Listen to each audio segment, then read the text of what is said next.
Seu conteúdo realmente me assusta. Eu juro por Deus. Nike. Bermuda. Você precisa sair agora. Não me toque. Não toque em mim. Propriedade privada. Você precisa sair agora. Se agora. Como você lida com o risco? Esse canal é como uma missão paralela. Sempre fico ansioso pelas viagens, pensando, mal posso esperar para entrar numa boca de fumo em Nova York ou enfrentar a segurança da cientologia. Precisamos que você se afaste. Você está em propriedade privada, senhor. Você pode sair. Ainda dá tempo de ir embora.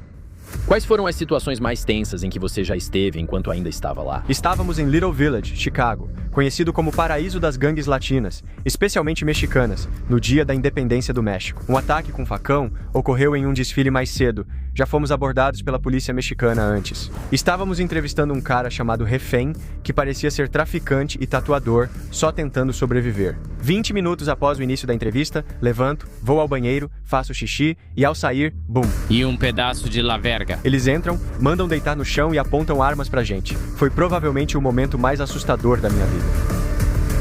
Se você olhar a dinâmica das prisões da Geórgia hoje, aquilo é o lugar mais letal dos Estados Unidos. Detentos dominam, há facões e extorsões por todo lado. Se você entra como um homem branco sem afiliação, provavelmente vão te amarrar com cintos e tirar fotos suas e enviar à sua família. Se você não pagar $1.000 por semana ou mês, dorme do lado de fora, no chão, pode ser morto, nem cela tem.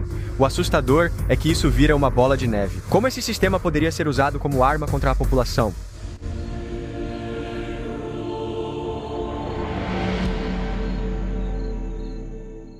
Tommy G, como vai, senhor?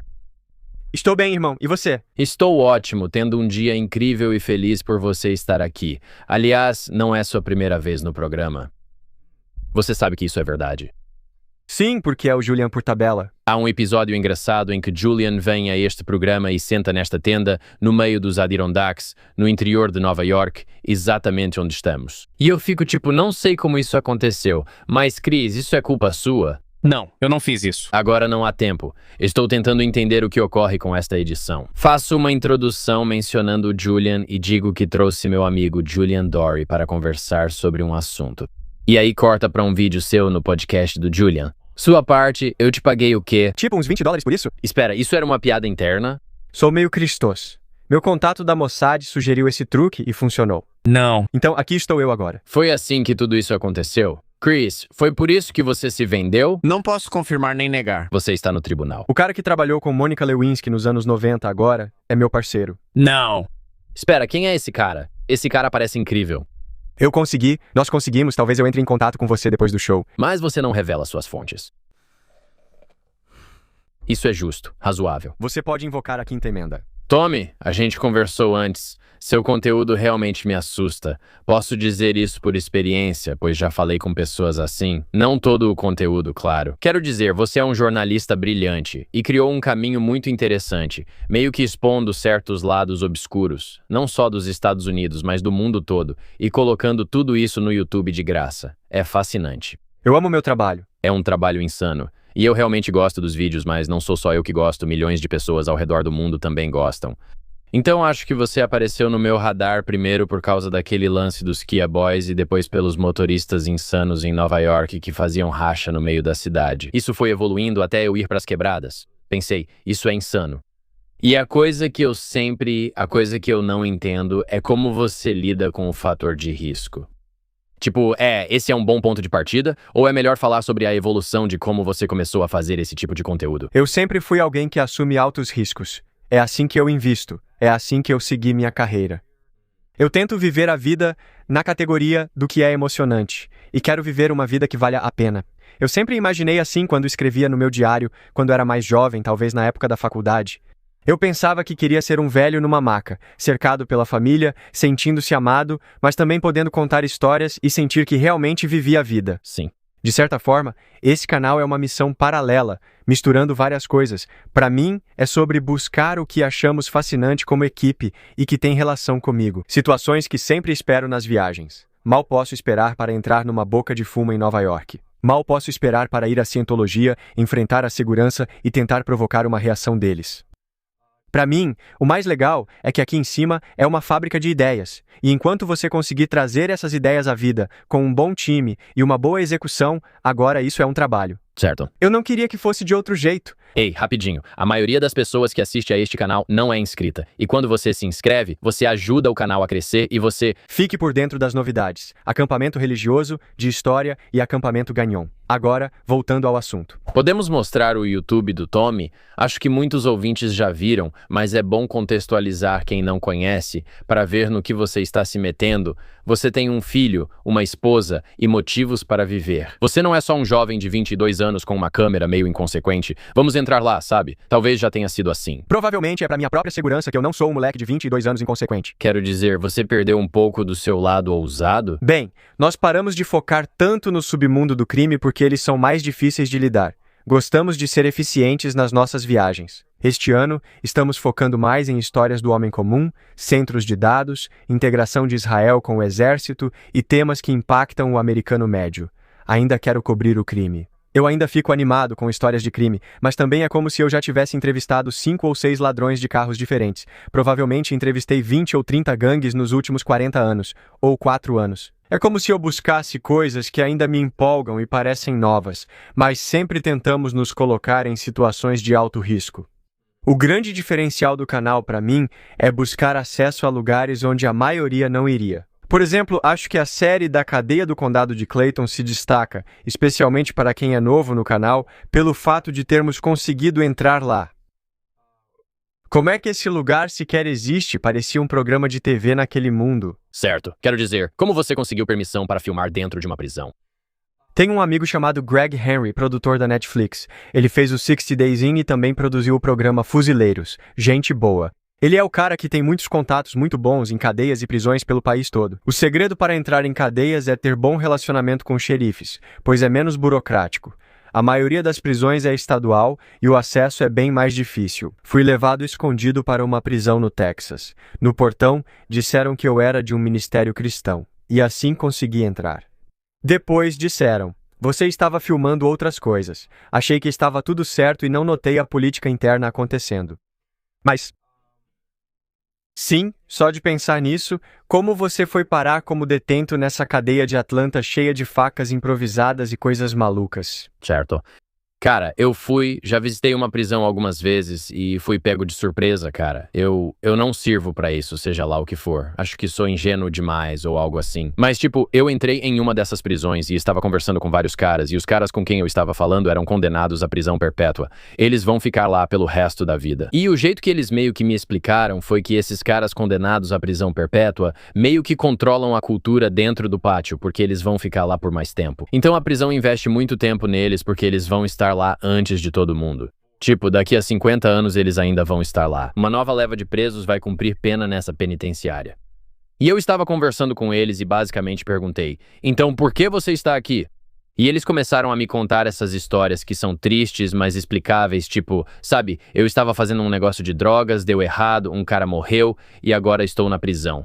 E eu fiquei tipo, caramba. E ele disse: mas sabe, antes disso, eu era abusado pelos meus pais, fugi de casa, eles apagavam cigarros na minha perna, eu era abusado e tudo mais. E eu ouvi umas 3 dessas histórias, uma atrás da outra, cada uma com uma versão diferente, tipo, sabe, fiquei um pouco ganancioso com meus impostos, e aí, sabe, eu tinha um esqueminha, e sabe, o esquema deu errado, mas eu estava tentando enganar esses bancos. E aí, claro, se você tenta mexer com o banco, eles vão te derrubar. Então eu estou ouvindo essas histórias e pensando, cara, esses caras são meio incríveis. Mas eu lembrei de todos os nomes deles, e então eu fui pra casa. E quando eu estava indo embora, eu estava praticamente chorando, porque eu só pensava, caramba, esses caras vão ficar aqui pra sempre. Todos eles foram sentenciados nos anos 90. Eles não viveram nada disso. Quando estou saindo, pesquiso todos os nomes deles no Google e vejo que todos mentiram para mim. Descobri no mundo do crime que muitos desses caras são mestres manipuladores. Muitos desses caras são predadores, mas se disfarçam de vítimas, o que é uma coisa muito estranha de se deparar, porque isso e eu também entrei nesse jogo muito ingênuo. Eu sou meio assim, cresci em uma área muito boa, com pouquíssima criminalidade, tive uma vida ótima. Por isso, tenho uma visão positiva e ingênua de que todos podem se dar bem, bastando uma chance e oportunidade. As pessoas são capazes do bem. Muito do mal é sistêmico e vem de ambientes negativos. Cresci em um lugar onde mentir não era comum. Certo. E então você vai para esses lugares. Tipo, isso é uma coisa que eu realmente tive dificuldade de entender nas quebradas, é a quantidade de mentiras, até mesmo coisas pequenas, tipo, ei, estou a 5 minutos do local. Onde você está? Estou virando a esquina, 5 minutos. E aí a pessoa aparece 2 horas depois. E é tipo, Por que você não viu no GPS e me avisou? Assim eu faria outras coisas também. certo. Você encontra esses caras na prisão e você realmente sente que é um yin e yang, pois uma decisão em um segundo pode ser um castigo eterno. Por outro lado, muitos desses caras não eram pessoas com quem você gostaria de ser vizinho, nem mesmo a própria família provavelmente queria morar perto deles. Não. E então, cara, é mais difícil lidar com isso. Esses caras disseram que não tomaram decisões rápidas e me explicaram assim. Eram padrões, porém. Padrões que levaram a 1 segundo de matar alguém. Um dos caras com quem falei disse: me ferrei por causa desse negócio de drogas. Isso é verdade. Ele foi condenado pela primeira vez em 88 por drogas. Ficou uns 5 anos preso e saiu. Ele está morando em uma casa de reabilitação. Acontece algo muito louco. O vizinho mata a vizinha, uma senhora, e a enterra no quintal. O sobrinho começa a procurar, tipo, ei, você viu minha tia? Mata o sobrinho também, enterra ele no quintal. Então, isso é coisa de sociopata. É tipo muito, muito sociopático. É insano. Tipo, ele é totalmente desconectado da realidade. Vai pra prisão por matar 2 pessoas e enterrá-las no quintal, mas omitiu isso convenientemente. Outra coisa. Eu sinto pena do cara. De si mesmo. Mas a parte mais louca é que ele tinha feito tanta terapia. Ele falava tipo, sabe, eu me vejo como aquela árvore. Aponta para uma árvore no pátio e diz: as árvores só pegam o que precisam, elas não pegam toda a água que está disponível no solo, elas só pegam a água que precisam para florescer. Então, para mim, eu só tento pegar o que eu preciso e depois dou o resto. E o que eu percebi é que eu nem preciso de tanto assim. E eu fiquei tipo, cara... Tentando falar como se fosse o Gandhi aqui. Falei, cara, você é literalmente o Buda. Isso é loucura. Outro cara veio com o mesmo papo de finanças. Super alto, bonito, cara de colarinho branco com G-Shock e Oakley no pátio. Achei que ele trabalhava lá, mas disse que só estava de boa. Ele tá conseguindo, tá vivendo. Ele pode ter algum esquema ou algo rolando. Ele tem vários esquemas, mas o esquema que fez ele ir pra prisão foi... Como é que chamam mesmo? Não é isso, parricídio ou algo assim, matou a família inteira. Nossa...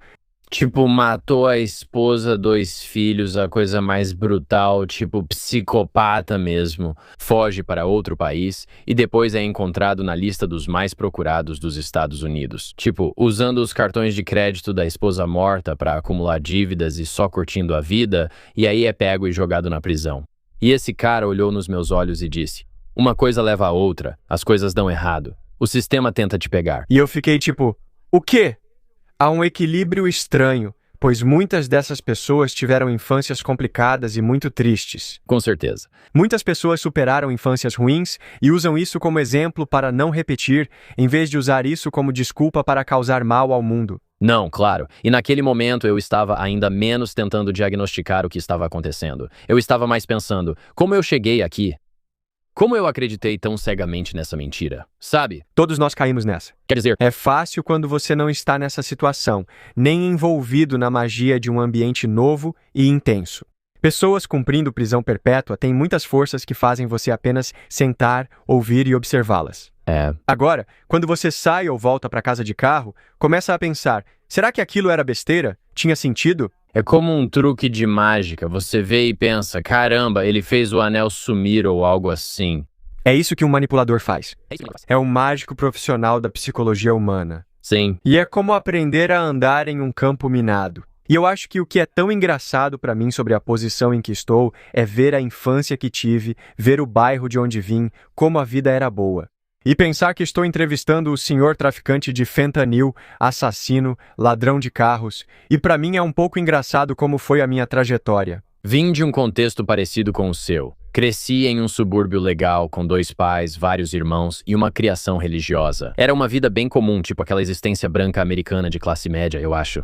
Eu também me sentia atraído a conversar com pessoas com passado criminal por alguns motivos. Primeiro, isso era algo tão distante para mim, especialmente pessoas que tinham um passado criminal e que de certa forma se reformaram, que agora estão do outro lado e conseguem olhar para trás com certa objetividade. Isso era fascinante e dizia algo sobre a condição humana. Tipo, o que nós, como seres humanos, quando você tira essa camada superficial da sociedade, o que realmente existe do outro lado? O que está no centro das nossas interações? Acho que há um código de conduta até em comunidades com muita atividade criminosa. Tipo, sabe, como ser honrado e respeitar e também não atacar os indefesos. Tipo, eu conheci pessoas que já mataram outras pessoas e elas dizem, sabe, eu vi um cara sendo desrespeitoso com uma senhora idosa, então eu tive que pará-lo.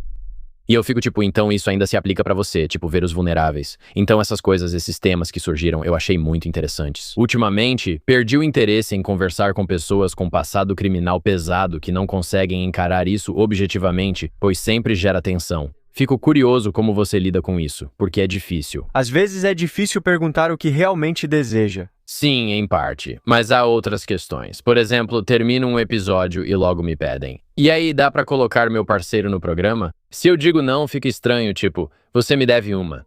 Ou então, cara, a quantidade de caras que já vieram me pedir dinheiro pra fiança, dinheiro pra advogado, vieram me pedir ajuda, sendo que eu nem tinha nada a ver com isso pra começo de conversa. Eles só te conhecem como um cara de fora que tem alguma conexão. Talvez você tenha dinheiro. Talvez eles só te vejam como um garoto branco que tem uma família legal e que tem $1000 sobrando. Eles pensam, esse cara vai me dar dinheiro. Notei que muitos desses caras, quando estão na cadeia, têm apenas 3 contatos. A mãe deles, a mãe do filho e eu. Certo. E tipo, espera, nenhum daqueles caras da gangue pela qual você tanto lutava está na sua lista de contatos. E sobre os benefícios, o interessante é que, como sociedade, estamos despertando. A cultura do rap drill no início parecia algo intenso e louco, eu pensava. O que esses caras estão fazendo? Isso é fascinante para quem não é de lá, pois parece glamorizado, como coisa de Hollywood. Mas aí eu sinto que a gente chegou num momento de ciclo completo, onde na maioria dos vídeos de gangue que eu posto agora, as pessoas só comentam, imagina estar em 2026 e ainda fazer parte de uma gangue. Porque esses caras, muitos deles são bem pouco instruídos. Tudo o que eles falam tá ligado? Eles fingem que são ricos, mas moram na casa da mãe. Não, é horrível. Tipo, estar nesse ambiente é muito triste. Com certeza. Eu realmente sinto pena deles, sabe? Mas eu acho que existe uma relação meio de cowboy. Tipo, do jeito que nossos avós assistiam faroestes porque os cowboys simbolizavam o fora da lei. Era tipo isso mesmo. E os cowboys tinham um certo je ne sais quoi e, tipo, eram vistos como honrados de certas formas. Mas no fim das contas, os cowboys estavam se matando uns aos outros. E Robin Tran, sim? Tipo Doc Holliday, tipo como tipo Wyatt Earp, essas histórias assim, tipo Tombstone. No fim, é só crime. Eles tentam justificar do jeito deles, mas continua sendo crime. Acho que muitos veem o drill rap hoje como um fenômeno cultural comparado a um câncer. Pra mim, são só cowboys em outra versão. Sabe, tipo, você assiste a um vídeo do O-Block e fica tipo... Ou então, eu penso no Tay-Tech, fugindo, fazendo música ao lado do cartaz de procurado dele. Eu penso, isso é um faroeste espaguete, sabe? Tem algo incrível nisso. É insano, mas agimos tipo... Cara, é loucura a América permitir isso. Acho que a América foi criada com essa ética. Não tento me colocar acima disso. Penso que é fácil olhar para o passado e suavizar as coisas, como se os cowboys fossem mais honrados, mas provavelmente também cometiam erros. Eles eram todos criminosos. Eles eram brancos. Ou os mafiosos também, sabe? Eles também eram brancos. Mas isso também me faz pensar se um pouco do código dos gangsters foi perdido, tipo, agora é só, eu acabei de acordar hoje de manhã. Uma das primeiras coisas que vi no Instagram foi um grupo de garotos gangsters de uns 15 anos de alguma cidade que estavam com seus rivais. Eles traíram seus rivais, os colocaram numa banheira e os agrediram com uma arma. Fico pensando como alguém acha certo trair. Acho que eram até amigos na época. Nos anos 90, os gangsters usavam o Cabrini Green para churrascos comunitários e garantiam que as crianças fossem à escola, mostrando mais responsabilidade. E parte disso é que tiramos todos os líderes, então agora temos todos esses jovens de 20 anos que sobreviveram ou são OGs. E quando você vai a alguns desses lugares, como Little Village em Chicago, onde você vê crianças de 12 anos usando luvas médicas porque estão ocupadas cometendo crimes ou roubando, é tipo, cadê a liderança ou a orientação deles? Tudo desmoronou. Quero dizer, Essa questão da lei rico é interessante porque realmente tira a infraestrutura. Sabe o que quero dizer? Tipo, os chefões eram bons em organizar de um jeito que até faziam alguns benefícios para a comunidade. Quero dizer, você vê isso o tempo todo com as máfias italianas, onde eles são tipo clubes de motoqueiros. É, claro. É tipo, ei, vamos fazer a campanha de caridade. Vamos fazer o churrasco. Vamos fazer a distribuição de perus no dia de ação de graças. Eles fazem coisas para devolver à comunidade, meio que para se proteger por estarem no comando de tudo. Mas agora, por causa da desorganização, isso passou para o grupo mais jovem que ainda não foi pego. Sabe, é um mundo interessante para mergulhar. Fico curioso nos bastidores, já te pediram para remover algum vídeo ameaçando que algo ruim aconteceria se não tirasse do ar? Uma das maneiras que encontramos para lidar com isso e nos antecipar é que eu deixo os caras, quando é um episódio realmente criminal, eu deixo eles assistirem antes de ir ao ar. Eles assistem tudo e podem me enviar o horário exato, tipo, minha tatuagem no pulso apareceu por 2 segundos, então desfoque isso. Ou tipo, ei, essa placa de rua está perto do meu lugar. Já temos experiência editando isso há um tempo, então quando entregamos, geralmente está 100% aprovado e liberado. Mas assim, quando recebo a aprovação, é como se eu dissesse, beleza, fiz a minha parte direitinho. Porque o meu trabalho não é colocá-los na prisão. Meu trabalho é mostrar quem eles são, entrar na cabeça deles. E eu acho que no começo, algumas pessoas, houve algumas críticas do tipo, por que você destacaria um criminoso? Lembro que quando surgiu a história dos meninos Kia de Milwaukee, descobri que todos na delegacia assistiram ao vídeo como parte do treinamento de integração. Uau! Tinha um policial que foi detetive de homicídios por muitos anos na minha escola de jiu-jitsu. Ele disse que gostaram do vídeo porque mostrei a mentalidade desses garotos. Então, quando esses garotos apontam uma arma pra gente, ou estão atirando nas pessoas, ou fazendo coisas malucas com esses carros, e a gente, por acaso, acaba, tendo que matar um deles porque eles iam matar a gente. Agora, as pessoas veem que, às vezes, se lida com um garoto de 15, 16 anos totalmente frio, e não um menino inocente que vai ganhar um mural. Isso ajuda os cidadãos a entenderem nossa situação. Certo. Quais foram algumas das situações mais tensas em que você já esteve enquanto ainda estava lá? Porque é uma coisa lidar com o cara depois do fato, tipo, se você aparecer de novo nessa parte obscura de Detroit, a gente vai te pegar. Aí você pensa, eu só não volto lá. Às vezes, mesmo dentro de casa, as coisas fogem do controle. Pode dar um exemplo disso? Tem algumas. Aqui estão as principais que lembro. Uma foi em Little Village, Chicago, considerado o paraíso das gangues latinas e mexicanas. Há os Latin Kings, Two Sixers, SDs e Maniacs. Muitas gangues concentradas naquela área. Estávamos lá no dia da independência do México. E lá tinha acontecido um ataque com facão em um desfile mais cedo naquele dia. E quando a gente chegou lá, eles falaram, nossos rivais, pegamos eles com a faca. Nossos rivais falaram que dariam a volta no quarteirão às 20 horas. Eu vi que já eram 19h45. Pensei, temos 5 minutos e depois vamos embora porque, apesar da animação deles com o tiroteio de carro, eu não queria ficar perto disso. Já sofremos uma batida da polícia mexicana no início do canal, enquanto entrevistávamos um cara chamado Hostage. Acho que ele era traficante e tatuador, só tentando sobreviver. O lugar para onde nos levou nem tinha geladeira. Não tinha, era um lugar bem simples e básico. Dá pra ver que ele só lutava para ter onde morar. Cerca de 20 minutos após o início da entrevista, fui ao banheiro, fiz xixi e ao sair, bum, um grito de La Verga. Esses caras entram e nos mandam deitar no chão sob a mira de armas. Esse foi provavelmente o evento mais assustador da minha vida. Fiquei meio com TEPT quando cheguei em casa e a campainha tocou, meu coração disparou. Mas não durou muito. Não vou dizer que sou uma vítima das ruas ou que preciso escrever um livro sobre isso. Mas isso me deu uma leve perspectiva desses caras que sentem ou presenciam eventos assim desde os 10 anos de idade nas ruas. Entendo porque eles ficam dessensibilizados. Quer dizer, fazendo esse trabalho, fiquei dessensibilizado. Anos atrás, ao ficar fora da casa de um traficante de fentanil em Chicago, eu tremia no carro e questionava se devíamos mesmo fazer aquilo. A gente vai subir lá e, meu Deus, tem uma arma no balcão? O que vamos fazer? Agora é só. Beleza, isso é fentanil, tranquilo. Certo. E a forma como eu comparo isso é com um cirurgião de emergência. Sabe, No seu primeiro dia de trabalho, quando chega uma vítima de tiro, é como, vai ter aquela descarga de adrenalina. Mas agora, depois de alguns anos, passa a sutura. Preciso do pano. Pode me dar aquela pinça? É só mais um dia normal. certo. E uma parte de mim, quero dizer, é bom se acostumar com o trabalho, mas outra parte pensa quanto da minha alma estou gastando nesse emprego? Ou ficar insensível não é algo bom de se tornar. Certo. Paranoia é útil em situações como essa até certo ponto. Então, de que maneiras a dessensibilização foi prejudicial?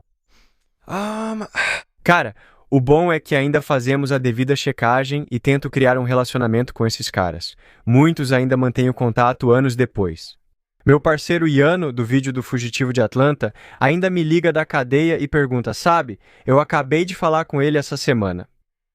Tentei lembrar porque passei semanas no telefone com ele antes de nos vermos. Quando cheguei, já havia confiança e uma amizade entre nós. É uma amizade estranha porque gosto deles, mas não posso me envolver muito. Tipo, eles tomam essas decisões ruins e de repente, como o outro cara do vídeo, ele acabou de sair da cadeia e agora quer ajuda com moradia. Conecto ele com alguém em Atlanta que auxilia na colocação de emprego. É uma relação estranha, pois você quer o melhor para eles, mas não quer facilitar nem assumir o peso que eles mesmos criaram. Eles não percebem que quase sempre a culpa é deles. É, claro. E aí, no pior dos casos, você acaba envolvido de alguma forma. Sabe o que quero dizer? Tipo, ei, tem como você me mandar uns $200 por causa disso, daquilo? A polícia vê os registros e pensa, o Tommy G está enviando dinheiro para esse cara? O que está acontecendo? E pra mim, tem alguns caras que eu já ajudei com dinheiro, tipo, eu ajudo um pouco aqui e ali. Tipo, olha, eles se esforçaram muito, correram grandes riscos para trabalhar comigo, e eu me beneficiei disso. O que custa eu colocar dinheiro na conta deles para que comam melhor nessas condições terríveis de prisão? Mas não exagero. Tipo, olha, já me pediram umas coisas absurdas. Teve um cara com quem eu filmei, 3 anos depois, veio me pedir, você pode me dar uns 15 para um advogado? $15 mil, cara, tá de brincadeira comigo? Nossa. E outra coisa que eu sempre coloco como limite é, nem a sua própria família tá te ajudando. Isso já devia te dizer alguma coisa, cara. Então você tem que se organizar. E eu tive uma situação familiar quando estava crescendo, em que um dos meus familiares foi preso e teve a porta arrombada pela polícia algumas vezes. Nas primeiras vezes, ele teve a ajuda de um advogado, pois a reabilitação era muito cara, mas na terceira vez, não teve nenhuma ajuda. Com defensor público, ele enfrentava uma pena alta. Felizmente, a pena foi reduzida, e ele cumpriu cerca de 11 meses na cadeia. Agora, está sóbrio há 8 anos, indo muito bem e trabalhando para empresas da Fortune 500. Não ajudá-lo foi o que realmente o ajudou. Certo. Então, quero ter cuidado, porque também é estranho. Os amigos a quem você daria dinheiro não necessariamente precisam dele. Certo. E quando amigos pedem dinheiro, você pensa, isso realmente vai ajudar? Sim. Você percebe uma diferença cultural ao lidar com uma gangue negra, uma mexicana ou uma branca? Tipo, o que aparece que é muito parecido e o que aparece que é diferente? No geral, eu diria estrutura. As gangues latinas e mexicanas têm um pouco mais de estrutura que as gangues negras. Acho que muitas gangues mexicanas fazem reuniões e contribuem para um fundo que cobre funeral ou pequenas despesas quando alguém morre. Há mais disciplina, podendo até apanhar se errar, especialmente na Califórnia, onde o sistema é bem mais controlado. Quero dizer, tem caras na prisão, uns 150 membros da máfia mexicana na prisão, dando as ordens para, não sei se são centenas de milhares de caras nas ruas, mas as gangues negras parecem muito caóticas. Acho que muitos dos líderes deles, Larry Hoover, todos os principais caras deles estão presos. E agora você tem esses jovens que, ficou muito mais fragmentado, onde antes eram grupos organizados como um time de futebol, onde era eu sei que são os Bears jogando contra os Packers e todo mundo sabe quem é quem, mas agora virou uma bagunça geral. São pequenos grupinhos que estão em conflito entre si e que podem morar a apenas um quarteirão de distância uns dos outros. Ao falar de política prisional, se você observar a Geórgia atualmente, estamos fazendo uma reportagem sobre as condições, porque, na minha opinião, é o lugar mais violento dos Estados Unidos. Memphis, Tennessee, é a cidade mais violenta, é um lugar muito, muito perigoso. Mas, proporcionalmente, acho que Memphis tem cerca de 500 ou 600 mil habitantes.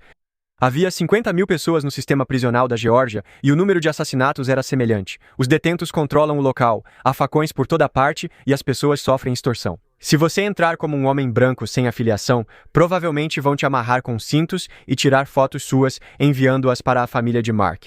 Se você não pagar $1.000 por semana ou mês, dorme do lado de fora, no chão, ou é morto sem nem ter uma cela. Então, tem caras comandando esses esquemas de extorsão nas prisões da Geórgia agora que estão super ricos. Esses caras estão recebendo lagosta entregue por drone lá dentro.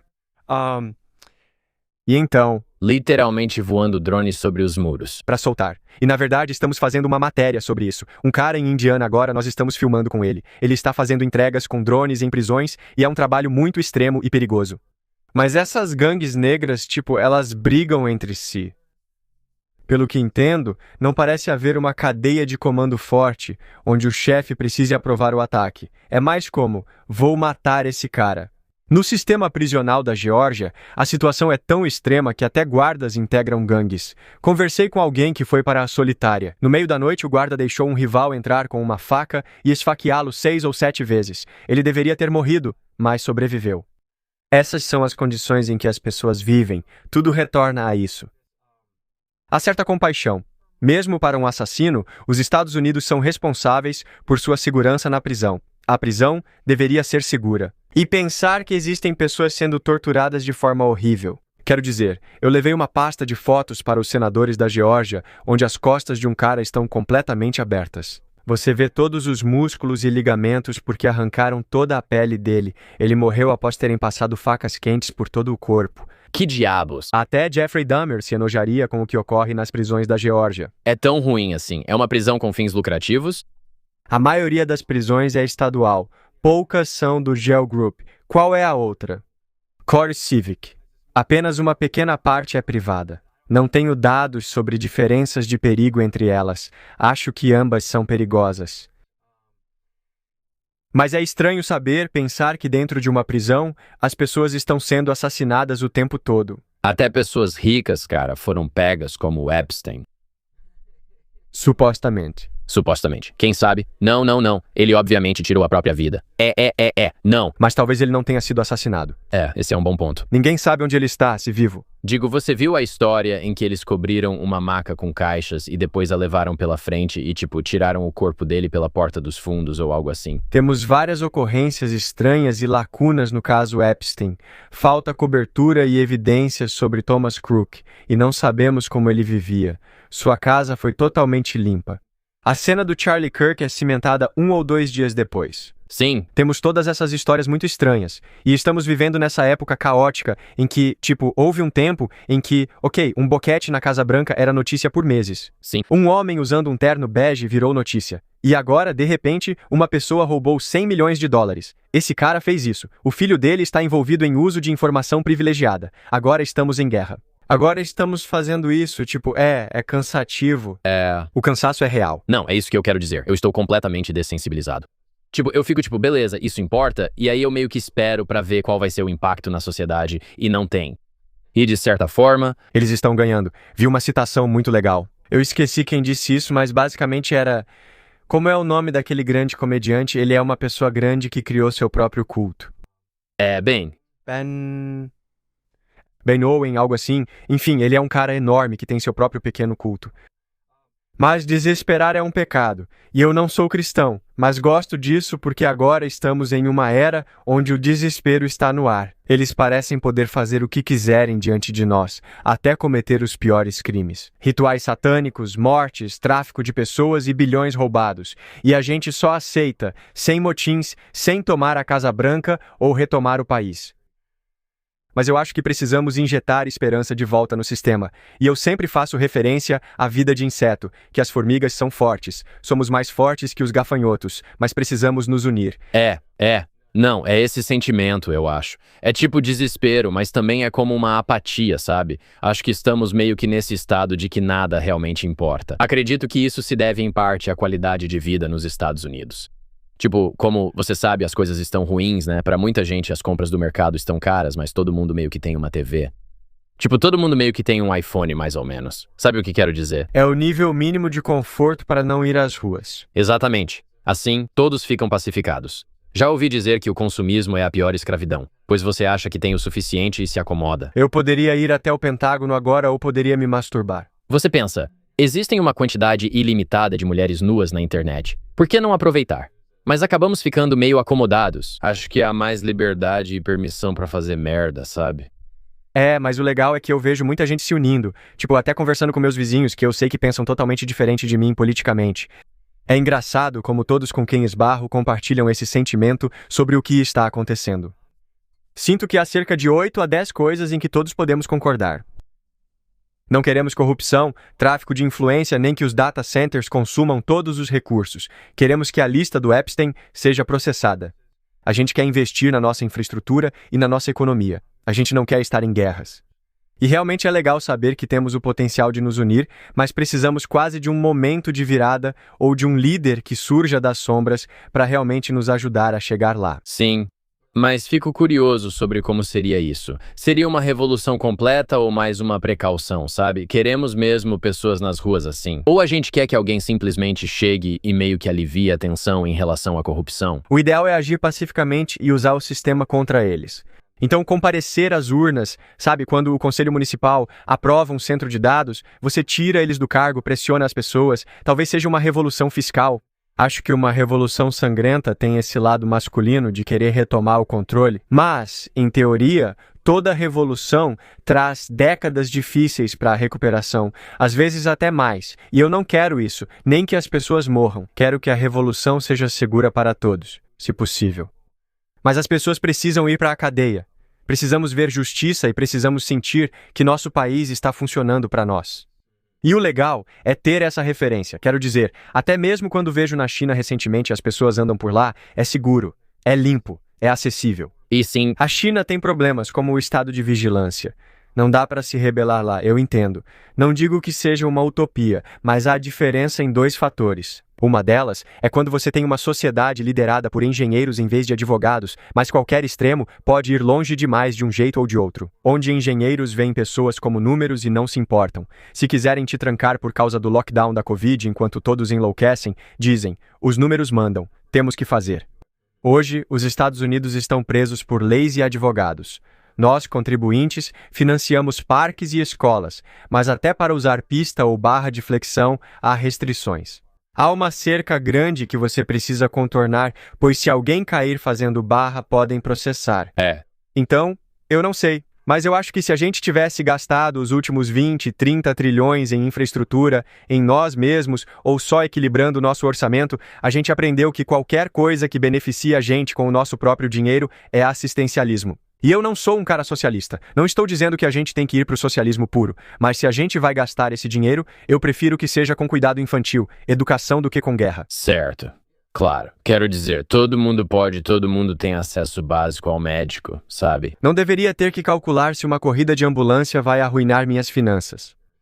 Isso é tão absurdo. Nos Estados Unidos, para a maioria, quebrar a perna pode arruinar financeiramente. É meio louco. Se você paga seguro, paga ainda mais. É um jogo estranho e engraçado. Eu estou fora desse lance de seguro faz tipo 1 ano. Eu não tenho. Como tem sido para você? Eu economizei tanto dinheiro. E o que você faz se acontecer algo catastrófico? Eu não sei. Então não é esse o único defeito no plano? Tipo, Bem, esse é o problema, certo? É como o problema do carona. Se algo catastrófico acontecer, eu só diria, não posso pagar. E aí isso recai sobre todo mundo já. Sabe o que eu quero dizer? Parece que o problema do carona já é esse sistema de saúde quase universal que temos, mesmo que não oficialmente, o que acho meio bobo. Pouco se fala sobre envelhecer, mas você sente, a energia cai, a recuperação na academia demora, e mesmo mantendo treinos e alimentação, os resultados não são mais os mesmos. E por um tempo, eu só pensei, beleza, estou ficando mais velho. Mas para os homens, a testosterona pode começar a diminuir naturalmente já a partir dos 30 anos. Quando isso ocorre, pode afetar energia, músculos, recuperação, foco e o armazenamento de gordura. Por isso comecei a tomar Mars for Men.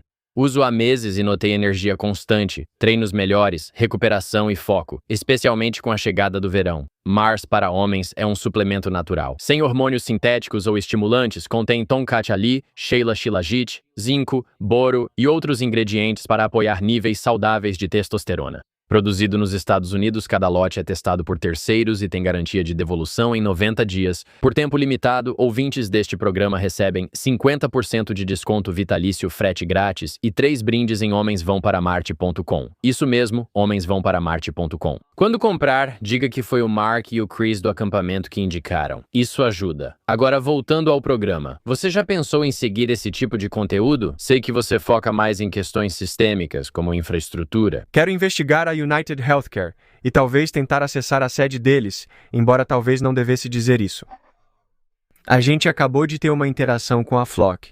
De uma forma pacífica, Claro. interagimos com a Flock. Pode explicar o que é a Flock para quem não conhece? Sim. A Flock Safety é uma empresa que está instalando câmeras por todo o país. E como isso acontece, é através de membros do Conselho Municipal ou por acordos com delegacias de polícia.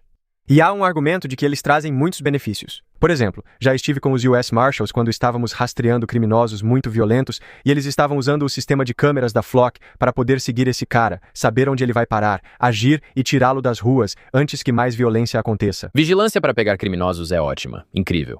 O que assusta é a ladeira escorregadia. Então começamos assim. Ok, vai rastrear apenas as placas de pessoas violentas que a polícia quer encontrar. Perfeito. Certo, mas agora vamos fazer uma atualização de software onde podemos rastrear áudio. E agora vamos fazer uma atualização de software onde rastreamos rostos. E agora, agora vamos vender esses dados. E agora vamos vendê-los para os israelenses. Quero dizer, quem sabe? E agora vamos decidir o que é um criminoso.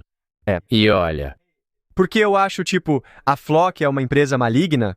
Eu não acho. Acho que os blocos básicos deles são úteis para as pessoas. O problema é o aumento do escopo. E a gente não tem voto nesse aumento do escopo. Os vereadores adicionaram isso como atualização de software. Qual será a próxima versão?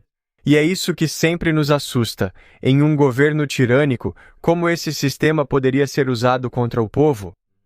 Então, o ponto que queríamos provar com Flock era que vigilância sem consentimento não é algo divertido. Então fomos até a sede deles. E quando esse episódio vai ser lançado, aliás, provavelmente em algumas semanas. fomos à sede deles e descobrimos que já tinham se mudado. Isso foi um choque, porque isso ainda não tinha saído nas notícias. Descobrimos que temos uma conexão. Ben Jordan, que faz um dos melhores trabalhos jornalísticos sobre a Flock e é um grande nome da tecnologia. Ele achou o novo endereço e fomos ver a nova sede. Em ambos, o nome deles não aparece no prédio. Ninguém imagina que estão ali. Eles usam janelas escurecidas porque tentamos espioná-los com um drone.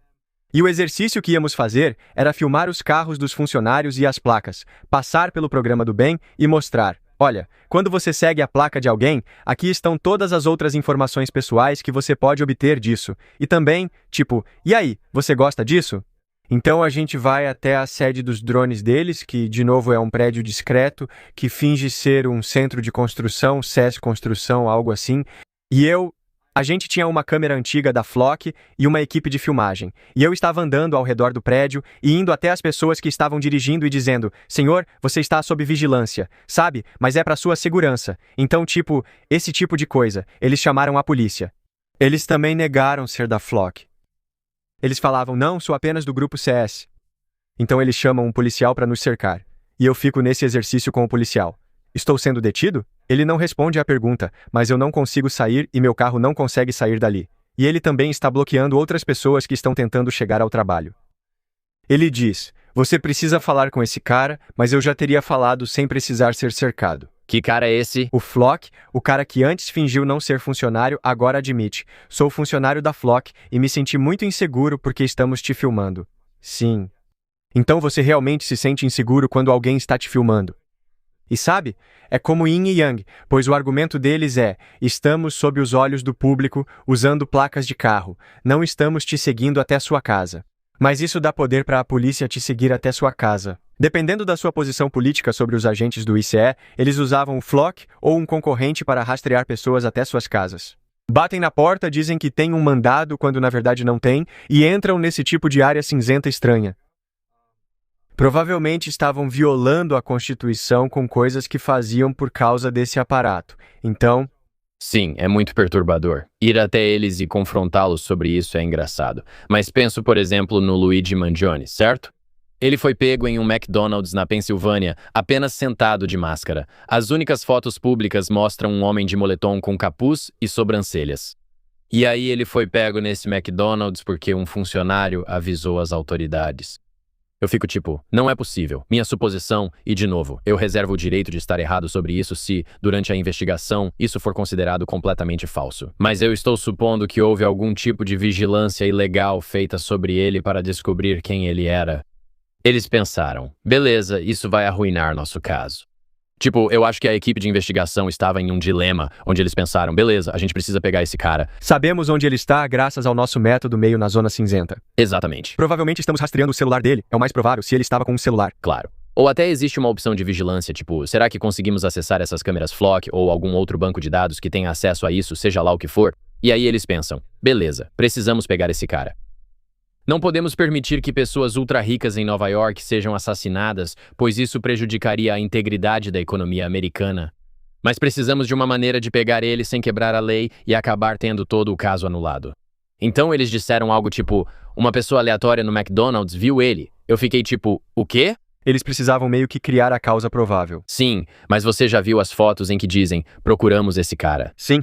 E são só 2 lagartas, são só 2 linhas pretas numa tela com 10 pixels. Eu fico tipo, essa é a foto. É alguém que administra todo o restaurante, vira hambúrgueres, controla moscas e conserta a máquina de sorvete. É. Ele também estava atento o suficiente para pensar. Esse cara parecia o do noticiário. Fiquei distante. Pensei que talvez fosse um funcionário muito atento do McDonald's, conheço muitos assim. Um salve pra eles, trabalham muito, especialmente gerentes. Se for tipo, talvez uma mulher lésbica mais velha comandando esse McDonald's, tocando o negócio como se fosse os fuzileiros navais, ela sabe de tudo o que acontece ali dentro. Então talvez ela só pense, olha, estou ligada em tudo, consigo identificar um criminoso de longe. Eu fico cético.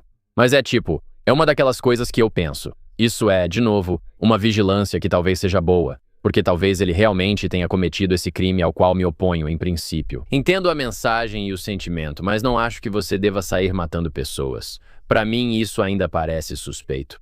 Com certeza. E é contra isso que a gente tem que lutar. E isso nos leva a outra notícia de última hora, que é a integração, através da seção 224 da Lei de Autorização de Defesa Nacional, da integração entre Israel e os Estados Unidos. Forças militares. Ainda estou pesquisando o que isso significa, mas parece que teremos um grande compartilhamento de dados. Vamos cooperar em sistemas de armas e permitir que empresas israelenses atuem nos Estados Unidos. Existe uma cláusula permitindo que mais dinheiro seja enviado a Israel sem o conhecimento dos contribuintes. Benjamin Netanyahu assumiu responsabilidade pelo plano. E Israel se destaca em tecnologia de vigilância de dados, contando com alguns dos melhores especialistas em guerra cibernética do mundo. A unidade, 8.200 deles, que, aliás, está integrada em todo o Vale do Silício. A equipe NSO deles tem habilidades fantásticas para espionar pessoas. Então, não só eles estão recebendo todos os nossos dados militares e começando a se integrar, mas também quem faz grande parte da cibersegurança para as empresas de data center. A Check Point, que é liderada por um empreendedor israelense que acabou de aparecer na TV dizendo que a única maneira de proteger a primeira emenda é proibi-la um pouco, como se fosse um discurso orwelliano.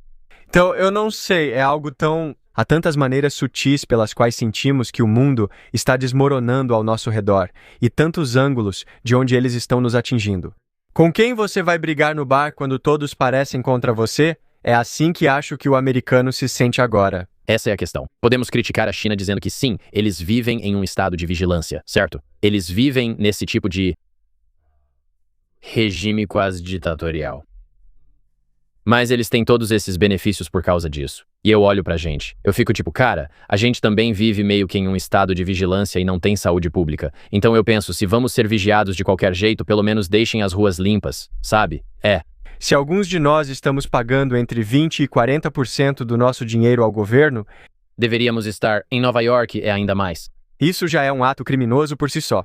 E além disso, tem o imposto sobre a gasolina, o imposto sobre a propriedade, o imposto sobre vendas, esse imposto, aquele imposto, o imposto sobre o álcool. Estive na Virgínia recentemente. Tem um imposto de 20%.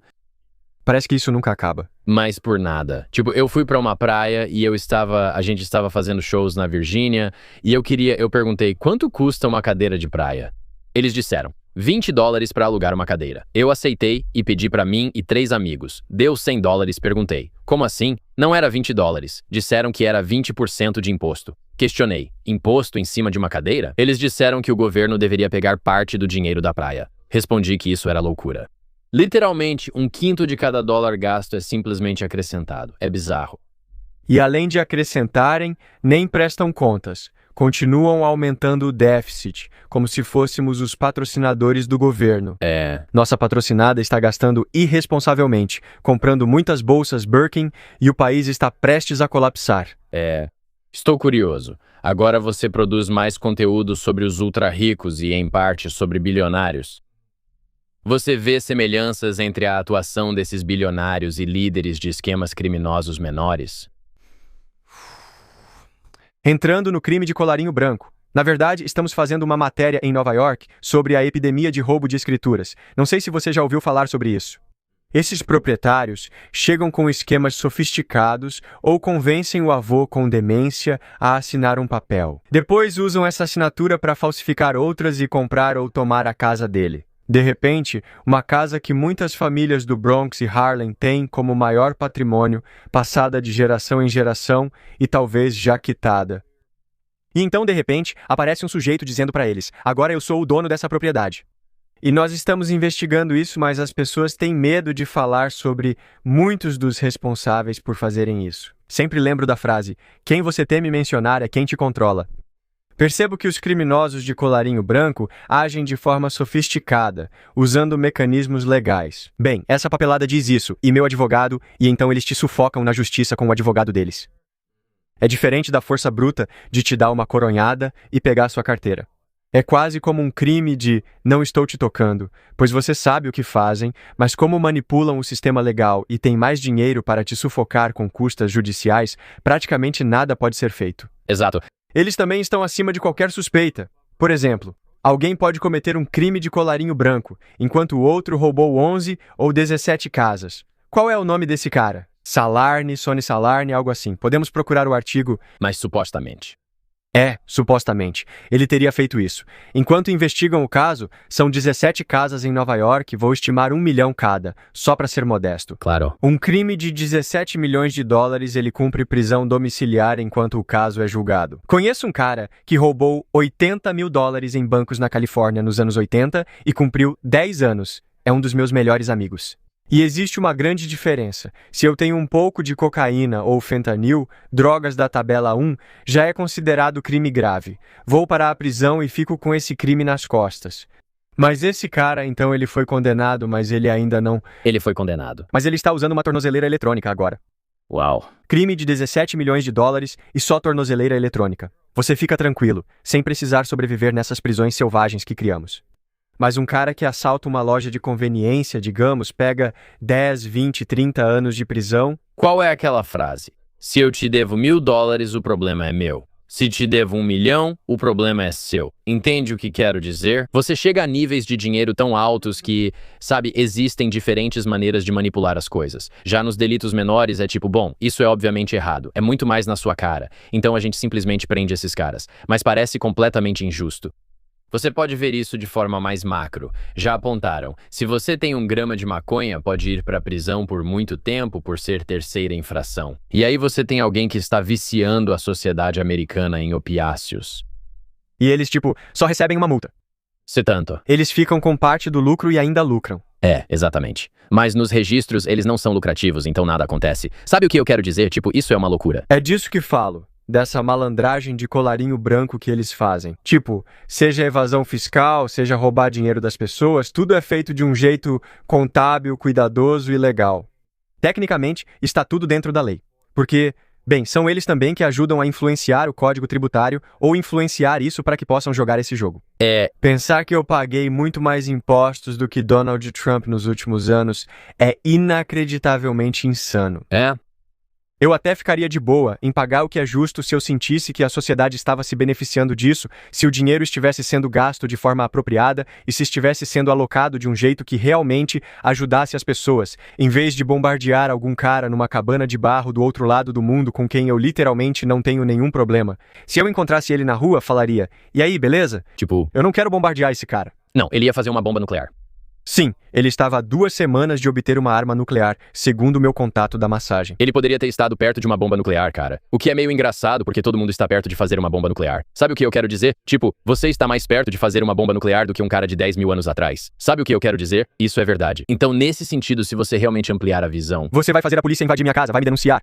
Cara, todo mundo está relativamente perto de fazer uma bomba nuclear, falando de modo relativo. Quero dizer... Pelo critério israelense de proximidade de fazer uma bomba nuclear, todos estão quase lá. É isso que digo. Você precisa ser preventivo no ataque. Fico curioso se você já viu algum tipo de desvio ideológico estranho, tipo quando você está perto dos ultra-ricos. Você já viu eles comentando ou quase se envolvendo em algo assim? Tipo, eu percebi, ou pelo menos li sobre pessoas com patrimônio altíssimo quase se envolvendo em um pensamento meio de seita, onde eles quase se veem como enviados para salvar o mundo, tipo o Peter Thiel, sabe? Onde ele pensa, é o meu destino. Eu sou meio messiânico, e eu e meus outros colegas de tecnologia, a gente existe de uma forma quase divina. E todas as pessoas contra nós que estão nos puxando para trás tecnologicamente, essas pessoas são, sabe, antitéticas à minha missão quase cristã. Fico curioso se você já presenciou esse tipo de conversa ideológica ou até situações meio ritualísticas estranhas. Acho que só entrevistei 3 bilionários, e o que percebi é que todos eles parecem ter quase aquelas frases motivacionais meio cafonas. Um cara na sala de ginástica tem uma foto de leão e fala: "Não vou desistir, não vou parar." Acho que muitos pensam que isso é como se fosse deles. Ou ele tinha tipo, o outro cara tinha fotos do rosto dele sobreposto no corpo do Superman. E é o Trump. E eles estão fazendo. Eles estão fazendo, tipo, e aí eles começam a soltar frases do Grant Cardone, ou tipo, pense e enriqueça. E parte disso é verdade. Pensar de certo modo faz sua realidade parecer mudar. Mas eu realmente acho que existe um certo sentimento de que eles não ligam por não pagar impostos. Isso, por si só, já é algo alarmante. É como se eles dissessem, Não. Tudo o que eu desconto, eu só estou jogando o jogo do jeito que ele deve ser jogado. certo. E é tipo, você não sente algum senso de obrigação? Porque alguns desses caras com quem conversei têm 10 casas, cada uma valendo 10 ou 20 milhões de dólares pelo mundo, além de 1 ou 2 jatos. Eles vivem uma vida que até um rei medieval desejaria. Queria viajar no tempo para ser você. E não existe nenhum senso de talvez eu devesse contribuir com o caixa público. Mas também tem o outro lado, onde a caridade é difícil. Eu tentei do meu jeito. Eu criei uma fundação sem fins lucrativos de luta livre em Milwaukee, que durou cerca de 1 ano, onde fizemos uma arrecadação de fundos para ela. Eu diria que cerca de 60% do dinheiro era meu. Gastei dezenas de milhares de dólares nisso, recrutei treinadores e tínhamos um ótimo local. As crianças compareciam, com cerca de 20 por treino, chegando a 30 ou 40. Tudo ia muito bem. E então houve, acho que talvez uma disputa de poder com os treinadores, ou um treinador realmente queria comandar tudo sozinho. Mas também parte disso era porque talvez ele fosse um cara da quebrada. Ele achava que eu era. Ele dizia, eu quero estar no papel, na papelada. Falei sobre a papelada da organização sem fins lucrativos que perde 45 mil dólares por ano. Perguntei se ele queria constar na papelada, o que isso queria dizer e se queria dividir as despesas. Ele respondeu que só queria estar na papelada. Eu disse, irmão, nem cobramos nada das crianças ainda. Não estamos ganhando nada, estamos até no vermelho. Ele quis seguir seu caminho. É uma ótima pessoa, faz muito pelo esporte e pelas crianças em Milwaukee. Não estou insultando, mas às vezes até doar dinheiro é difícil. Então, mesmo esses bilionários, a questão é que existe um nível, eles podem criar uma empresa inteira sem fins lucrativos, e é isso que eu espero fazer quando ficar absurdamente rico, sabe? Vou financiar de forma permanente um ginásio de luta livre em Milwaukee, onde as crianças não pagarão. Teremos treinadores de alto nível de todo o país e uma instalação moderna. Será um benefício para a comunidade com foco em liderança. Vamos focar em responsabilidade e alimentação saudável. Mas não parece que muitos deles, eu diria que muitos desses caras que conheci no grupo dos ultra-ricos, nem mesmo 1% do dinheiro deles iria, anualmente, para ajudar as pessoas. Interessante. Até mesmo Mackenzie Bezos, ela doou uma porção de dinheiro, né? Ela se divorcia do velho Jeff e aí começa a distribuir dinheiro por aí. É algo bastante admirável. Isso é legal. Acho que a Melinda Gates também faz um ótimo trabalho nisso. Ela provavelmente lida com muito estresse pós-traumático por causa do marido. Se descobrisse que seu marido cometeu atos considerados diabólicos com crianças, isso seria difícil de conviver. Acho que sim, mas não sei. É interessante, pois algumas pessoas fazem isso, como certos bilionários, que conseguem dinheiro sem corromper a alma tão rápido. Eu não diria necessariamente que todos eles são totalmente assim. Eles estão operando a partir de uma filosofia muito ruim, porque eu acho que eles pensam, ei, negócios privados são o melhor caminho, eu crio empregos, é o mais eficiente. E doar é quase como uma coisa de assistência social que não ajuda realmente as pessoas. Porque existe um elemento, como estamos falando sobre criar dependência nas pessoas, de simplesmente dar algo de graça. É aquela coisa de ensinar a pescar. E eu acho que muitos deles têm essa mentalidade que eu realmente acho que é provavelmente uma mentalidade correta, de fato. É melhor ensinar um homem a pescar do que simplesmente dar um peixe para ele todo dia e deixá-lo dependente de você. Mas fico pensando se há um jeito, tipo, se você fosse um desses ultra ricos, como os 10 mais ricos do mundo. Se existisse uma garantia universal de emprego, qualquer um poderia aparecer e conseguir trabalho. Criar uma infraestrutura em que eles façam algo produtivo, ou mesmo um trabalho parcial, evitando apenas dar dinheiro de graça e trabalhos sem sentido. Mas é como se fosse As pessoas ainda ganham sim. Existe algum tipo de opção de emprego que é garantida. Tipo, você pode encontrar um morador de rua qualquer e falar, cara, se você for nesse lugar, você vai conseguir um emprego. Você conhece o CCC das décadas de 1920 e 1930, o Corpo de Conservação Comunitária? Esses foram os responsáveis por muitos parques nacionais. Acho que eles atuaram em projetos de infraestrutura logo após a Grande Depressão, contratando centenas de milhares de homens para construir a América. E eu acho que poderíamos usar um pouco disso. Acho que, primeiro, esses caras deveriam realmente ser taxados. Eles deveriam pagar a parte justa deles. Você não deveria usar brechas fiscais para deduzir tanto a ponto de eu pagar mais impostos que a Amazon. Mas porque o que estamos descobrindo é que os homens se sentem muito bem quando são colocados para trabalhar e estão beneficiando sua comunidade. Conversamos ontem no Harlem, enquanto fazíamos uma matéria sobre calistenia, e vimos um cara enorme, ainda de roupa de construção, fazendo barra. Ele disse, estou ajudando a construir a América. Quero que esse cara seja o exemplo que a quebrada admire, não os migos ou outros rappers, porque precisamos que os homens trabalhem, e isso faz a gente se sentir bem. E também fizemos esse truque estranho de desvalorizar o trabalho braçal. Trabalhar com as mãos virou, de alguma forma, uma ocupação inferior, como se fosse algo mais servil. Mas se você trabalha em um cubículo, você venceu na vida nesse país. E acho que estamos descobrindo que trabalhar em cubículo te deixa deprimido. Eu tinha um emprego de vendas externas, mas também ficava em um cubículo às vezes. Eu odiava isso. Aprendi muito, mas odiava. Mas precisamos de encanadores. Precisamos de eletricistas, precisamos de caras que constroem as estradas, que constroem o amanhã. Talvez a gente construa um sistema de trens, um sistema de trem-bala. Precisamos disso neste país. Se gastássemos 20 trilhões de dólares nisso, não em guerra, eu estaria feliz. Se esse fosse o orçamento. Mas,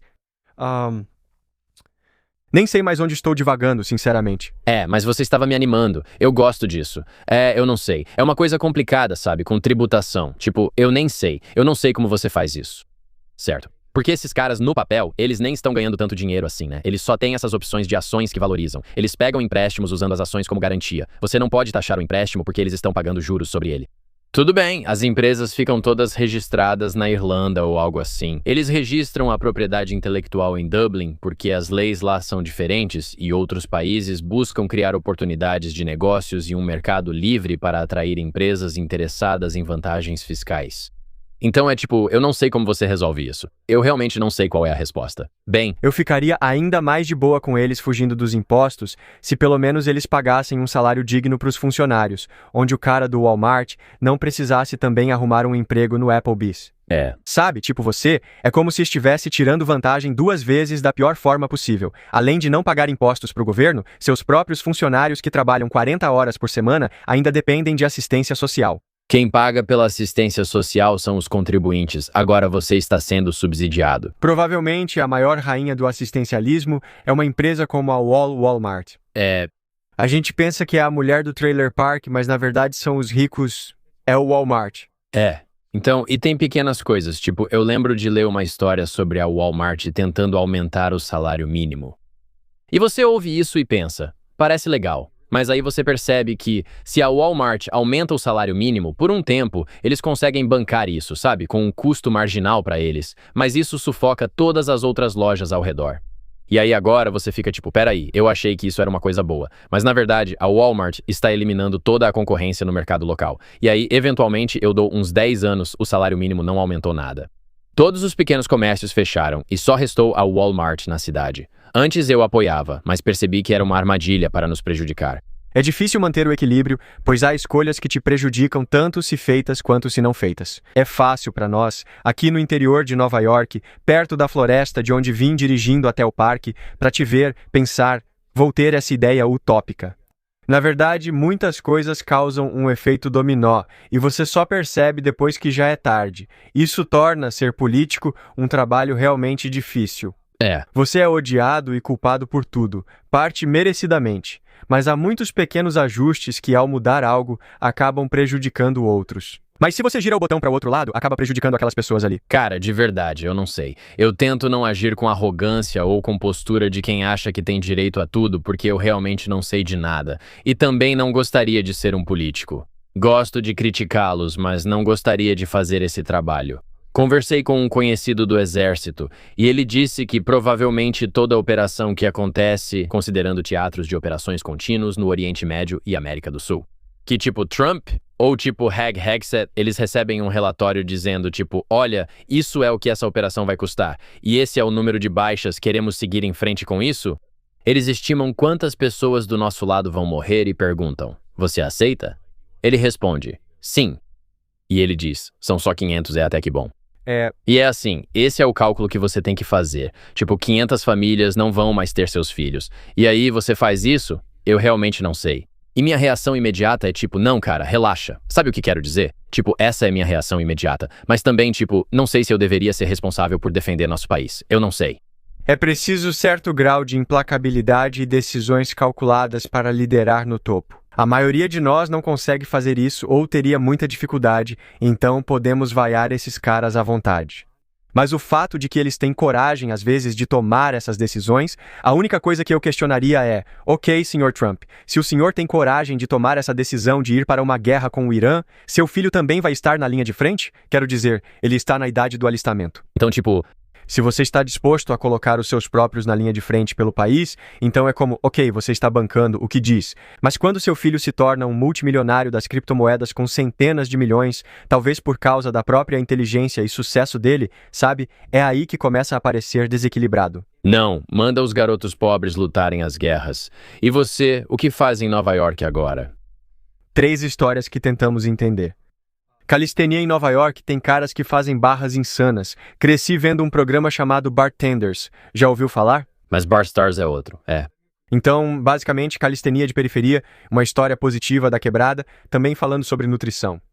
Falamos sobre roubo de propriedades e donos tirando casas das pessoas, incluindo casas abandonadas. Foi onde estive ontem à noite. Queria ter te visto para o jogo dos Knicks. Mas a gente estava indo para a casa abandonada desse garoto e eu ouvi o que ele estava vendendo. Perks, crack, cocaína, maconha. Eu só pensei, beleza, a gente tem que ir mesmo. Esse cara tem um estoque interessante e eu quero conversar. Quero tratar isso como um episódio do Business Insider. Sim. Estávamos dirigindo e entrando. Pensamos, essa área parece boa demais. Nunca fui a uma boca de fumo no subúrbio. Não é bagunçado o bastante. Se eu fosse vizinho, notaria e chamaria a polícia, pois não quero isso perto. E aí é tipo, beleza, tanto faz. Então a gente entra, fica lá por uns 5 ou 10 minutos, e aí a mãe do cara, a mãe de um dos moleques do grupo, chega em casa. Ela começa a bater forte na porta da frente. Travis não vai me deixar do lado de fora da minha casa. Agora estou com medo porque pensei em casas de tráfico. Pode ser alguém roubando o traficante por dinheiro ou a polícia arrombando a porta. Não quero estar em nenhuma dessas situações. Nunca pensei que uma mãe gostosa pudesse me assustar tanto. Ela corre para a porta dos fundos, arromba, entra e devia ter umas 10 pessoas lá. Todos estavam na porta porque o moleque não abria a fechadura e ficamos presos. Eu e meu pessoal estávamos mais ao fundo, perto da mãe, quando ela entrou correndo. Eu só pensava, não tenho nada a ver com isso. Também tô do seu lado, mãe. Eu ficaria puto. Pensei. Nem teria vindo se soubesse que você estava em casa. É isso. O que o moleque disse? Falou, minha mãe tá aqui. O amigo do moleque se achava, pega isso, é bom, coisa boa, mas a gente não liga e vai continuar traficando daqui. Conversamos com ele no carro. Perguntei, você mora no subúrbio, né? Por que tá traficando sendo um garoto do subúrbio? E o dinheiro tanto faz. Perguntei se já foi pego numa batida e ele disse que sim, algumas vezes. Perguntei se ele já teve que se mudar. Ele disse que sim, que ele, a mãe e os irmãos já mudaram algumas vezes. Eu falei, que porra é essa de fazer sua mãe sair da casa dela? E ele disse, bom, eu pago uma boa parte das contas. E é tipo... Tudo é yin e yang, eu entendo, mas é tipo, cara, é só arrumar um emprego. Acho que o que aprendi nesse trabalho é que às vezes é difícil ser. Eu sou menos absolutista.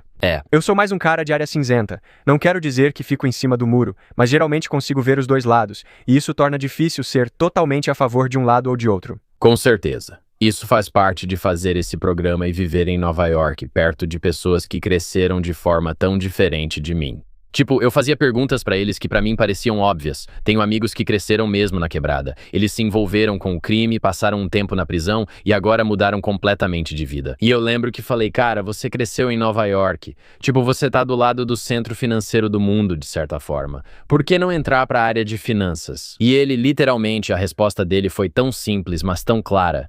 Ele só disse, eu nunca conheci ninguém que não vendesse drogas. Ele falou, esse é o centro financeiro na comunidade deles. Sim, ele disse. Isso seria como perguntar por que você não virou astronauta? Sim. É tipo, bem, eu não conhecia ninguém que fosse astronauta. Tipo, eu nem sabia como você começa isso. Esse é um ponto interessante. Eles buscam o trabalho mais prestigiado que conhecem. É simplesmente a coisa mais acessível. E os seres humanos fazem isso em toda parte. Vão pro corre que conhecem. Quando os vietnamitas chegam à América, muitos entram no ramo de unhas porque uma mulher apresentou todos a esse negócio. Você pode literalmente rastrear isso até, acho que ela estava na casa dos 40, talvez dos 50. Macaco vê, macaco faz é real. Não os chamaria assim, mas é que eles literalmente colocam as pessoas nesses corres. Tipo, cara, os caras da África Ocidental vêm pra América, eles vendem bolsas na Canal Street porque o primo deles está aqui, e o primo veio porque o amigo está aqui, e eles falam, olha, é aqui que você consegue os produtos, é assim que você vende, é assim que funciona. Eles apenas mostram o caminho e todo mundo faz isso. Meus amigos vendem seguro porque seus irmãos entraram no ramo. São só tipos diferentes de corre, mantendo as comunidades isoladas. E então, quando você vive em uma comunidade que vive desse tipo de cultura, você acaba perpetuando essa cultura porque é isso que está ao seu redor. Aventure-se fora é perigoso, pois lembra a época em que você deixava a tribo e ficava sozinho na floresta, onde havia grande chance de encontrar algo assustador. Também é abrir mão da segurança, pois vender bolsas pode não me importar, mas é a única forma que tenho certeza de ganhar dinheiro. Se eu me aventurar além disso, sem conexão no jogo, vou para o desconhecido e fomos treinados a temer o universo. Desconhecido, claro. Tipo, e aí, até mesmo de forma prática, eu pensei, por que você simplesmente não saiu do seu bairro e foi andar pelas áreas ricas para ver como as pessoas viviam? Pelo menos isso te daria uma perspectiva diferente sobre como eles se comportam ou sobre as roupas que usam. Ele disse, nunca conheci ninguém de lá. Perguntou, por que você não vem ao bairro almoçar com a gente? E eu fiquei tipo, faz sentido, eu realmente não conheço ninguém de lá, não conheço nenhum dos restaurantes. Eu realmente não conheço, sou totalmente... As pessoas simplesmente... Engraçado como achamos que somos autônomos, que existimos por livre-arbítrio e que devemos nos impor ao universo. Não sei se é bem assim. E eu acho que todos nós meio que flutuamos dentro dos limites que nos deixam confortáveis, sabe? E tipo, imagina uma cidade nos Estados Unidos que você nunca visitou. Você já viajou muito e visitou vários lugares, mas nunca foi a Tulsa, Oklahoma, pois não teve motivo. E não tem nada contra isso. Não pensa que eles fazem algo especial. Você não vai porque nunca teve motivo. Ainda mais crescendo em um bairro pequeno, mesmo perto de uma cidade grande. Tipo, eu simplesmente não vou pras partes boas, porque não vou mesmo. Nunca conheci ninguém de lá. Por isso que eu acho que, convivência, construção de comunidade e criar pontes entre comunidades é a melhor coisa que você pode fazer. Sabe, sair e até jogar esportes, num time integrado com pessoas de diferentes classes, não só etnicamente, mas de diferentes origens. O garoto branco pobre e o garoto latino rico. Aprender um sobre o outro e poder mostrar como cada um vive é muito benéfico. Acho que essa é uma das melhores formas de se proteger do preconceito e evitar pensar, esse tipo de gente é assim. Também mostra pessoas de diferentes classes, olha, é assim que o resto dos Estados Unidos, ou pelo menos uma parte diferente do país, vive. Esse também pode ser seu estilo de vida, se você evitar esses burradas de alto risco que podem te levar à cadeia por uns 20 anos. Acho interessante, pois há duas mentalidades rivais bem fortes no país. Existe aquela ideia de que devemos ter o máximo de mistura possível porque dessa mistura vem a maior inovação que o mundo já viu. E é assim que as coisas são construídas. E aí tem pessoas que estão tomando a abordagem oposta, em que as pessoas tendem a se agrupar por raça. Por exemplo, há um experimento em Arkansas chamado Retorno à Terra, onde há uma cidade só para brancos. Isso também ocorre na Polônia, que está bem isolacionista e quer manter a Polônia polonesa. E eu não sei, um é melhor, quem traz melhores resultados? E quem pode fazer isso? Quando a China é isolacionista, ninguém fica bravo. Mas quando os Estados Unidos não convidam todo mundo para entrar, é porque somos racistas. Mas, ao mesmo tempo, eu concordo. Acho que a exposição a muitas pessoas, especialmente nos esportes, porque se você está em um tatame de luta com alguém, não existe diferença de classe ali. A gente usa o mesmo tipo de tênis, o mesmo protetor de cabeça, e vamos lutar, vamos para a guerra, e depois aprendemos a respeitar um ao outro. Misturar pessoas pelo esporte é uma ótima forma de conseguir isso. A América já é miscigenada. Não falo de diversidade forçada como obrigar pessoas a conviverem. Estou falando de um crescimento realmente orgânico que vem de um interesse mútuo, sabe? Seja em clubes, esportes, coisas assim. E a América já é misturada. Sabe o que quero dizer? Já temos cidadãos americanos de todas as nações diferentes. A América como nação é uma ideia. Enquanto muitos desses outros países são antigos estados étnicos, porque tem sido assim por milhares de anos, a América não é assim. Injetaram diversidade em nós porque foi necessário para criar a nação. Agora precisamos lidar com isso e suas desvantagens, como o atrito cultural. Não existe sistema perfeito em lugar nenhum. Mas esse é o sistema que temos. Historicamente, ele tem funcionado bem? Tem funcionado muito bem. Tem sido muito empolgante. Os Estados Unidos têm sido o foco de grande parte do mundo em relação à energia cultural que vem daqui, à inovação que surge daqui. E eu acho que, enquanto nossos líderes não nos levarem à falência total. Acabei de ver uma citação de Julian Assange que basicamente dizia que a missão das elites transnacionais é extrair o máximo de dinheiro possível da Europa e dos Estados Unidos para as mãos dos transnacionais e de Israel. E parece que, não sei em que ano ele fez essa profecia, mas sinto que consigo ver isso acontecendo. Estou curioso para saber qual será a próxima coisa depois dessa sequência de episódios que você está fazendo em Nova York. Tem algo que você está planejando para daqui a uns 6 meses que você pensa assim? Isso seria que estou sendo convidado por alguns paquistaneses muito influentes para ir ao país deles. Eles acham que só recebem má imprensa de influenciadores internacionais e querem mostrar algumas coisas boas que possuem. Então, aparentemente, vamos poder treinar com as forças especiais deles, que na verdade são de altíssimo nível. Sim, em Islamabad? Eu não sei se acho que sim. Que legal. Ou talvez a gente vá para Lakeshore. Não sei onde vamos rodar. Vamos voar para uma reserva indígena em Dakota do Sul, acompanhar a polícia e visitar algumas prisões. Eu não sei. Tem uma lista interminável de coisas que eu penso. Quando eu chegar nessa cidade, mal posso esperar para fazer isso. Qual foi um vídeo que você descartou? Sabe, a gente estava fazendo uma matéria sobre vigilância em massa e simplesmente não tinha conteúdo suficiente. Eu senti que era coisa demais. Parecia melhor só chamar um especialista para um podcast, pois fizemos 4 entrevistas sentados, sem ação. Agora, com o encontro com o Flock, sentimos que voltamos ao jogo. Temos uma notícia de última hora sobre a mudança do quartel-general secreto deles. Talvez agora sejamos convidados a falar diretamente com eles, o que eu prefiro. Para mim, se eu conseguir fazer uma matéria, como fizemos em Chicago, onde entrevistei os policiais que encontram ladrões de carros e carros roubados, e depois entrevistei ladrões de carros de Chicago, e misturei tudo na mesma matéria. Para mim, isso é um golaço. Então, se eu conseguir encontrar aquele tipo de anarquista tecnológico que é contra a Flock e depois misturar isso com a Flock e fazer uma integração de volta para a integração, isso é bom, vai ser uma matéria de sucesso. Gosto disso porque, pessoalmente, não sou fã de debates.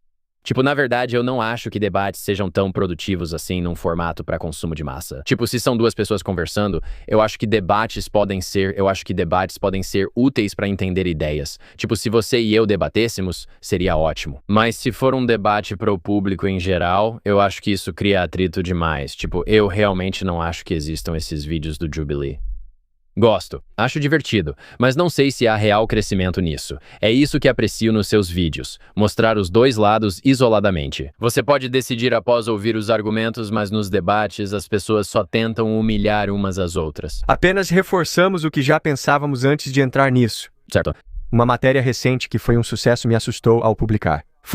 Parecia muito polêmico, mas na verdade foi muito bem recebido por todos os lados. Eu fui até rabinos judeus em Crown Heights, Nova York, e fiz perguntas polêmicas que estavam circulando no meu feed da internet e em várias partes da internet.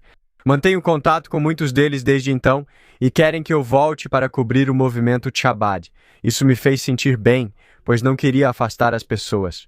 Eu não estou aqui para crucificar ninguém, sem trocadilhos, mas eu quero que as pessoas sintam que eu voltaria. Já entrevistei um soldado das FDI 2 vezes, e ele não gosta das minhas opiniões. Ele acha que sou influenciado por propaganda, mas considerou justa minha caracterização na entrevista. Disse que deixei ele falar e seu lado foi exposto. Por isso ele aceitou fazer uma segunda parte comigo. Tento agir assim. Posso achar que você está errado, mas é um equilíbrio estranho. Às vezes eu tento não colocar nenhuma opinião minha na história, e outras vezes eu fico tão apaixonado pelo assunto que não consigo evitar que isso transpareça ou mostrar meu viés, e eu deixo meu viés claro. Mas eu tento fazer amigos de todos os lados o máximo possível. Então, sabe, o fato desses rabinos se sentirem à vontade a ponto de me convidarem para um jantar de bife kosher depois é como, ok, missão cumprida. Meu trabalho não era tentar atacar um lado ou outro a ponto de vocês me odiarem agora. Eu quero ainda poder dizer que tivemos um bom diálogo.